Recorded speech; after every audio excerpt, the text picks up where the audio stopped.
Hey, Mike with Mike's Bags, and today I am reviewing the Diamond XS by Swag Bags. This is another new bag to Swag Bags lineup. I know they had a bag called the Diamond out previously, and if you have a set of those, this bag is slightly different. They made some changes. I never threw the original Diamonds. I don't know exactly what's changed. I know the fast side's changed. I'm not sure about the slow side or the fill, but this is a slightly different bag than what they've had before. They've kind of upgraded, improved the bag, and now you have the Diamond XS, which is extra speed.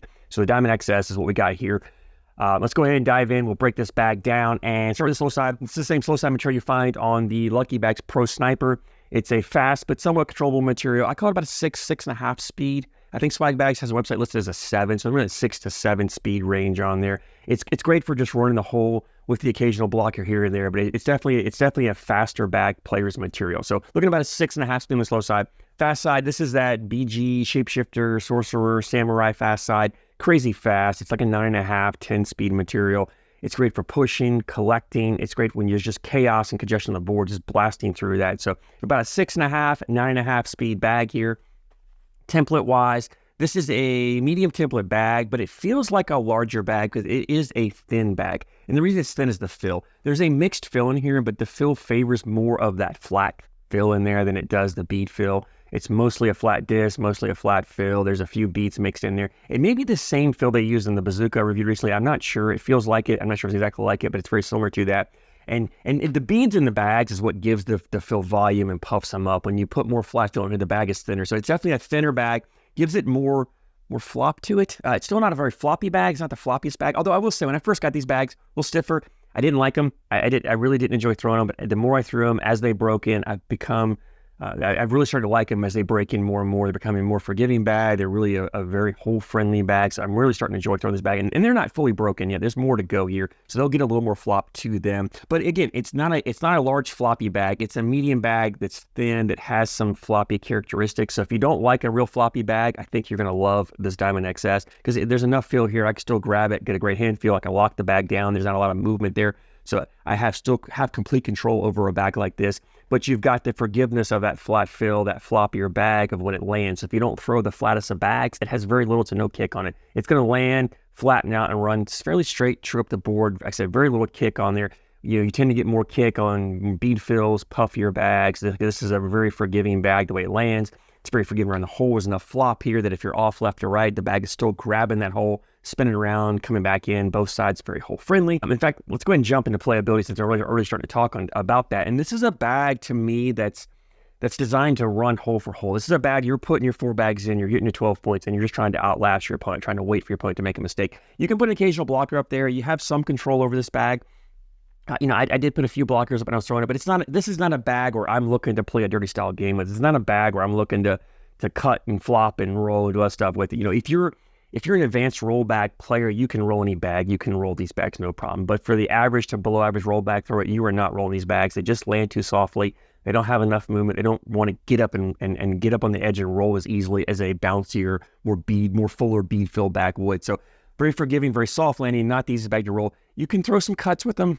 Again, not the easiest bag to cut. You're not making really sharp cuts. You're making subtle, smaller cuts with this bag. And that's, again, when you take the kick out of a bag, you're taking the cutability out of it. So it's the trade-off you get. If you get a bag that's more forgiving and doesn't kick, you're losing that cutability a little bit on there. And that's not a bad thing. Like, this is not a bag that's designed to shape shots. Again, it's a bag designed to run the hole. If I'm playing this bag, my opponent throws the blocker up there, I'm not really looking to get cute to go around. I'm either going to airmail over it, I'm going to slide through it. Fast side's plenty fast. If they got multiple bags, you can still push through 1, 2, 3 bags, whatever. You can collect their bag and follow through. Slow side, you can do a push and replace. What I like to do with a bag like this, though, is when my opponent throws a bag up there, maybe I don't want to push through their bag. I want to bully their bag out of the way. And you've got enough speed here that you can flip it over, step out, whichever side you are, step out, and slide right into their bag and push their bag out of the front of the hole and either take your bag in or leave your bag right in front. Now you've got hole control. Their bag is now out of play or in a position where it's tougher for them to collect. So they've got to do some kind of crazy cut, collect, or something out of the ordinary to collect their bag, hoping that they'll make a mistake or not be able to collect it. And that's how you get your points. Do that enough, especially when I'm playing against a player who throws blockers all the time. You do that enough rounds in a row, eventually you're stop throwing that blocker because now you're making them pay trying to block you. They realize that the blocks aren't affecting you, the blocks aren't in your way. And that's how with the bag like this, I love to play more of that bullet style game. I don't always like collecting my opponent's blockers. If I can find a way to get my bags in and leave my opponent's blockers and make them collect it, that's what I want to do. But if you like to play a clean board, if you're type of player where you just like to run bags in, you don't like blockers, this is a great bag. If your opponent throws a blocker, you're just going to push through and take it right in. If you do happen to have a bag up there, you throw a blocker, these bags are very collectible. Even though they got some flop to them, the corners don't accordion up like a really, really floppy bag does. So I found when that bag was up there as a blocker, I'm just clipping the corner and taking it in. So if I do happen to get a bag a little more on my opponent's side, I don't have to have a crazy cut shot to collect it. Just down the middle, clip it, and you're taking it right in. I will say the bags as blockers aren't the best blockers because the slow side's not that sticky. So it's an easy bag to push through. You're not going to cause bags to kick off very much. Sometimes a blocker is just a visual obstacle for your opponent, and some players just struggle when they see a bag there. It makes them try to do something different. So sometimes just putting a bag there, even though it's not really a physical obstacle, can cause mistakes. And again, if you throw in a little short, like sometimes I was throwing out here, I wasn't always trying to throw blockers, but if I hit the dead spot, land a little lower on the board, I wanted to, it would slow up and stop right in front of the hole. And then I had a block there, which was perfectly fine. And then I could just come down next bag, slow side, or last bag, come down slick side, push through, fall it right in, and get very easy to collect.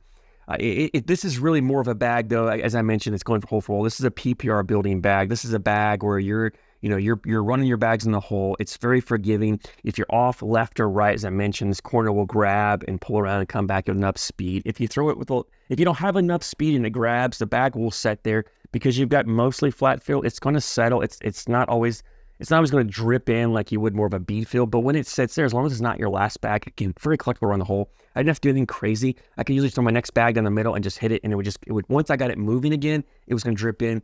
Both these materials are hole friendly. They don't stick up very much, so it doesn't take much to just get that bag moving. It's going to go in. I don't remember leaving a lot of bags hanging. This was my last bag. And again, I'm throwing on open boards by myself. If you're playing someone, there's more bags. Your opponent's throwing bags as well.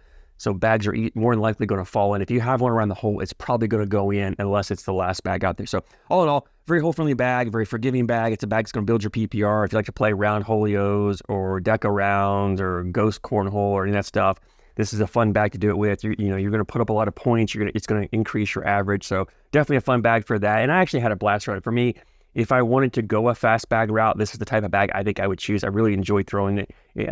So highly recommend checking out the Diamond XS if that's the type of player. In fact, if you throw the Pro Snipers, the Shapeshifters, the Vipers, bags along that line, and you're looking for maybe a little cheaper version, a less expensive version, I think the Diamond XS is a great option for you. That leads me to availability. Swag bags at the website, swagbagscornhole.com. The Diamond XS is not available as of the recording of this review. It hasn't been released yet, but it will be very soon. When they do release it, I'm guessing it'll be about the $85, $90 price range with where Swag Bags runs their bags. So very reasonable for ACL stamp bags. Not only I mentioned these are ACL Pro Stamp for 2024. So if you play in ACL events, you can definitely throw these Diamond XS bags. Less than $100 for a set of bags shipped to you, ACL stamped. Very reasonable price. It's on the cheaper end of bag prices out there. I highly recommend checking them out, especially if you like that faster bag variety. This is definitely something I think you'll have fun throwing. When you get your hands on these, I'd love to hear your feedback, what you like, what you don't like. I always love hearing your guys' opinions of the bags. I thank you guys so much for support, and I thank you for watching.